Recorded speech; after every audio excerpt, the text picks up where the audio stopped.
Hey there, my name's Chris. Welcome back to the channel.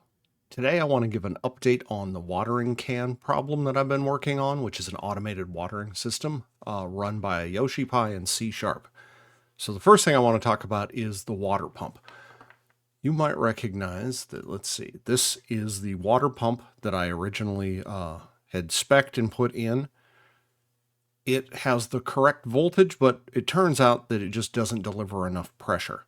Now with water pumps like this, if you take a look, there's an H max on it. There's actually a Q max, which is the flow rate, usually in liters per hour or gallons per hour. But then there's a thing called H max, which is the maximum head that the pump can achieve. The head is effectively the height above the pump that it can push water. So when you're pushing water with a pump, gravity's pushing the other direction. This style of pump is a diaphragm pump. So what it's got is it's got a diaphragm that's pushing against a one-way valve, and it pushes, water goes through the valve, and then it basically relaxes, water comes in, and it pushes again. They're really nice because they're quiet, but they cannot generate a lot of head. This one, it says, it's hard to read, but it says 0.4 to 1.5 meters, which is a pretty wide range. But even still, 1.5 meters is, 6 or 7 feet? No, it's not even that far. It's probably about 4 or 5 feet. The plants that I want to water are on a plant stand, and basically the height is not enough at maximum. And in my testing, I found that if I can get 3 feet, a meter off the height of the pump, I'm doing really well. So this pump it's not good enough for the problem we're trying to solve. So what I did was I found another cheap pump. This is a rotary pump. So inside of it, it has a rotor that spins. It's basically an impeller. That impeller pushes water. It throws it out with centrifugal force, and then that pushes it out this outlet. These can achieve typically better flow, better volume. They're also just noisier. The H max on this, so the head on this is 500 centimeters, so 5 meters.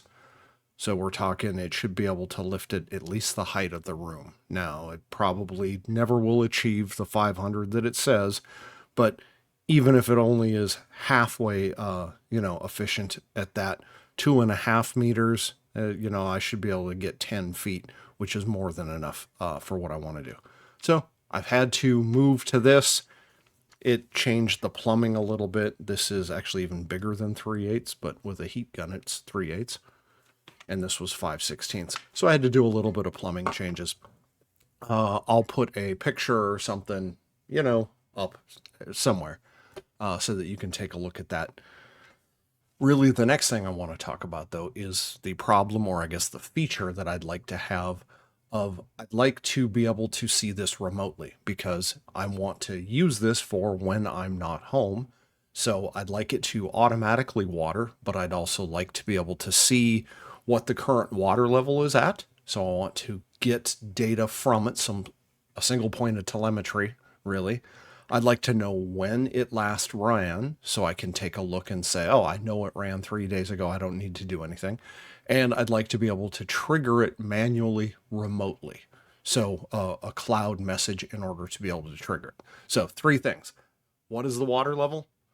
When was the last time it ran? And trigger a pump run right now. So let's take a look at how I'm going to achieve that.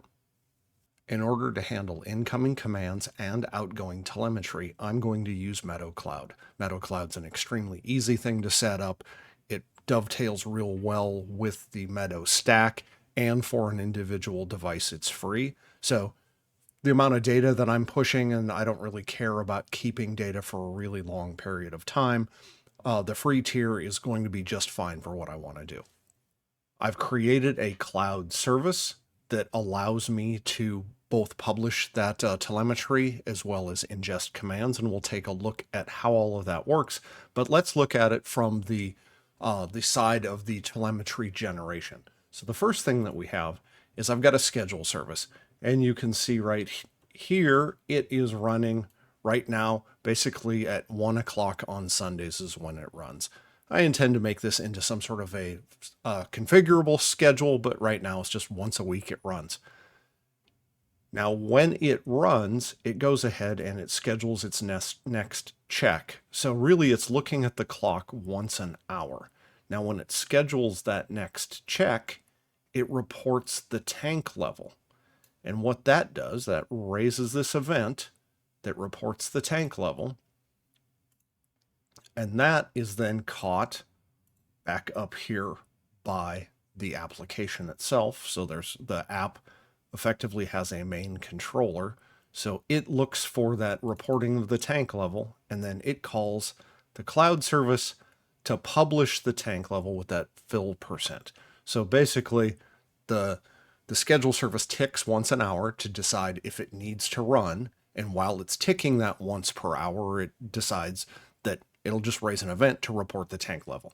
And when we report that, it calls over to the cloud service, publish tank level, and we can see that it's extremely simple, right?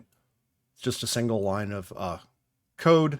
We're going to call Meadow Cloud Service. We're going to send an event. I'm using 201. The number is really arbitrary, but you can give them whatever numbers make sense. I believe I'm using a 201 and a 202 maybe in this application. But then we send a dictionary with our telemetry, and that's a string, which is the telemetry item name, and then an object, which is the value. And in this case, we're going to be sending it an integer, which is our percent. So basically, once an hour, we're going to send an event that is our tank level. Now, it also does set it, or I guess it sends it at startup as well, just to make sure that we don't have to wait for that first hour to tick by. So there's one data item done. The second one that we wanted to have is we wanted to know when it last ran. So when run pump is called, it calls set last water, but then it also tells the pump service to run. Now, when the pump service runs, at the end of its run, it invokes this event that says, I've had a pump run. It tells it how long it ran, and how it was triggered. So whether it was triggered manually, via schedule, or via a remote command, which we'll look at here in a moment. So this event is then triggered anytime the pump is run. And we go take a look. And again, this is back in this main controller. We're going to subscribe to that event. And here, again, a single call out to the cloud service. We're going to log a pump run. We're going to say the pump number. In this case, -1 means all pumps. I actually haven't designed it for individual pumps yet. It can run at least 2, but right now we're just going to use -1 as a trigger for all. The amount of time that it ran, and then a string for what caused the run. So if we go over and take a look at that, this is, again, very, very simple. It's a single line to the Meadow Cloud Service. We're going to send a log for information, and it says what caused the pump to run, the pump number, and how long it ran in seconds. Right now, the runtime is set at 5 seconds. I've just got it hard-coded for testing. Once I actually hook it up and get all of the water plumbing run to plants, I'll figure out exactly how long it needs to run. There are 2 of our tasks done. We're sending the tank level up to the cloud so we can see it remotely, and we are sending the last time the pump ran so we can see both of those pieces of information. The other piece that we want is actually going the other direction. We want to send a command from the cloud and have it come in. This, again, is very simple with Meadow Cloud. What I've done is I created a command, and it is a run pump command, and it just has the pump number, again, forward-looking in the event that I want to do multiple pumps. Right now, it doesn't matter what you pass in here. But if we get this command, if I look at all the references to it, what we've done in the cloud service is we simply subscribe to this pump command. So the command service is part of the Meadow infrastructure stack. So we just take the command service and we subscribe to this command, and it's going to subscribe over MQTT by this name. When this command arrives, it's going to call this handler. The handler simply determines what the time is. It calls pump request, so it raises this event with the pump number. That event is caught back here in the main controller, and that calls run pump, and here is the trigger, so it will say that it was done remotely. So we can do scheduled, remote, or manual. This is where if you click on the touch screen. And again, all three of those just call run pump, which calls in to the pump service and tells it to run for that 5-second period of time. So let's go take a look at all of this in action. I've logged into Meadow Cloud here. You can see I've got several devices. The one that we're interested in is the watering can. So first, let's go over to the logs. You can see from testing, I've already got a bunch of logs in here. And you can see I actually have a startup, so I can see if the device is reset. It helps me to track resets. I didn't cover that in the code, but again, it is just a publication of a log event. And then I have these manual ones. The thing to look at here is I've got the startup, and then I have 2 manual runs. So let's go over to the device, and I'll go ahead and hit start. And you can see that the last watered time has updated. It says 52. And in fact, let's take a look at what it's doing here. I've attached, basically this is for drip irrigation. I just have a drip irrigation nozzle on it. If I take this off, it might be a little easier to see. So I'll put that there. And it will water now. And you can see it's spraying water. And now it last watered at 21:53. 53 being the important part.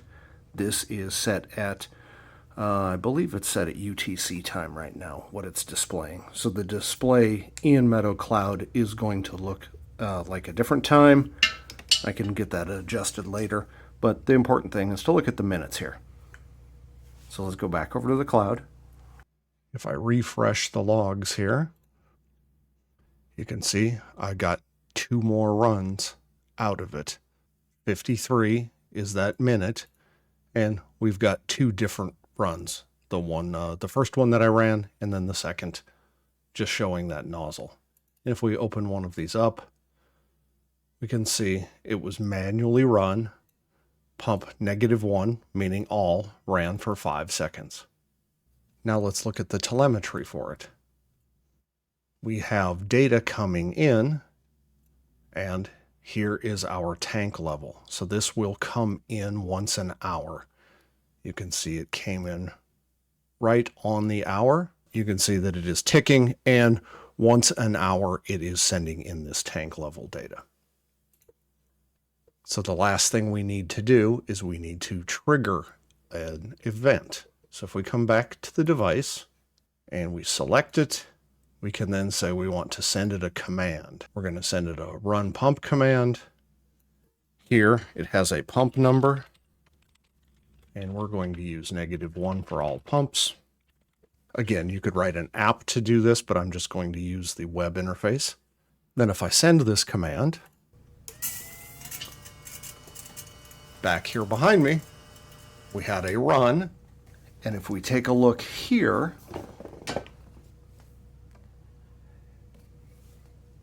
the time has changed and it was a remote run. And if we come back to the cloud, I can close this. If I take a look at the logs for this device, you can see I have a remote run, same pump for the same 5-second period that was received. So really there we've got some of the critical pieces for an IoT application. We have telemetry being recorded at the device and sent to the cloud. So if we had multiples of these, we could aggregate all of that data together. We have remote commanding. I could write an application, a mobile app, a web app, whatever, in order to command this device, all with really very little code. From a code perspective, at least feature-wise, this application is done. All of the source for this, open source, and it is, I'll put a link down in the description over at the YoshiPi repo. It's just one of the canonical samples for the YoshiPi now. And really, that's it. Thanks for watching.